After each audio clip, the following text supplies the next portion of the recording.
Hi friends, ఈరోజు mutton curry చేస్తున్నాం. ఈడో అన్నది చూడండి. మటన్ తీసుకొని ఒక ప్లేట్లోకి వేసుకోండి. మంచిగా కడిగి 3-4 సార్లు కడిగి మంచిగా పెట్టుకోండి ఒక ప్లేట్లోకి. కుక్కర్ తీసుకోండి. కడిగిన మటన్ని కుక్కర్లో వేసుకోండి. వాటర్ గట్టి పిండేసి 2 ఆనియన్స్ కూడా కట్ చేసుకొని పెట్టుకోండి. ఆనియన్స్ కూడా వేసుకోండి. కొంచెం పసుపు వేసుకోండి. కొంచెం అల్లం వెల్లుల్లి పేస్ట్ వేయండి. కొంచెం సాల్ట్ వేసేసి మొత్తం మంచిగా ముక్క పట్టేటట్టు మంచిగా కలపండి. ఇది కలిపి పొయ్యి మీద పెట్టేయండి. మంచిగా ఉడికిపోయిద్ది. ముక్క అన్నది గట్టి లేకుండా మెత్తగా ఉడికిద్దండి. ఒకసారి ట్రై చేయండి. ఇలా ఉడికిపోయిద్ది. మంచిగా ఉంటుంది తినటానికి.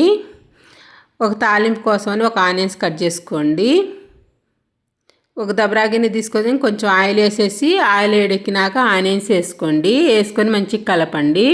కొంచెం అల్లం వెల్లుల్లి పేస్ట్ వేయండి. పేస్ట్ వేసేసి మంచిగా కలపండి. మటన్ ఉడికిపోయింది. ఇప్పుడు తాలింపులోకి వేసుకొని మంచిగా కలుపుకోండి. ఆ వాటర్తో పాటే వేయండి, బాగుంటుంది. వేసి మంచిగా కలుపుకోండి. ఇలా ఒకసారి చేయండి, బాగుంటుందండి. అసలు మటన్ కర్రీ అన్నది ముక్క అన్నది మంచిగా ఉడికిపోయిద్ది, బాగుంటుంది. సాల్ట్ అయితే చూసుకొని వేసుకోండి. కొంచెం ఉడికిపోయినాక కొంచెం కారం వేసుకోండి.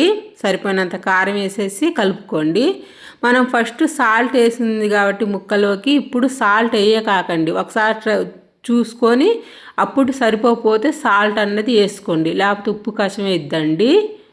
సాల్ట్ అనేది చూసుకొని వేసుకోండి. మంచిగా కలుపుకోండి. కారం వేసేసి కొంచెం వాటర్ పోసుకోండి. కొంచెం షేర్వా కోసం అని వాటర్ పోసేసి మంచిగా కలుపుకోండి. ముక్క అన్నది అసలు గట్టిగా ఉండదండి. ఇలా చేస్తే మంచి తినటానికి కూడా బాగుంటుంది ముక్క అన్నది. మంచిగా వాటర్ పోసేసి మంచిగా కలపండి. కలిపి కొద్దిసేపు ఉడకనియండి. మంచిగా ఉడికిపోయిద్ది. కొంచెం కొత్తిమీర వేసుకోండి. ఉడికిపోయిన తర్వాతకి కొత్తిమీర వేసేసి మంచిగా కలుపుకోండి. కలిపి ఆ చారు అనేది కొంచెం దగ్గర పడ్డదనక ఉడకనియండి. మంచిగా ఉంటుంది. చిక్కపడాలి. అప్పుడు కొంచెం ధనియాల పౌడర్ వేసుకోండి. వేసుకొని మంచిగా కలుపుకోండి.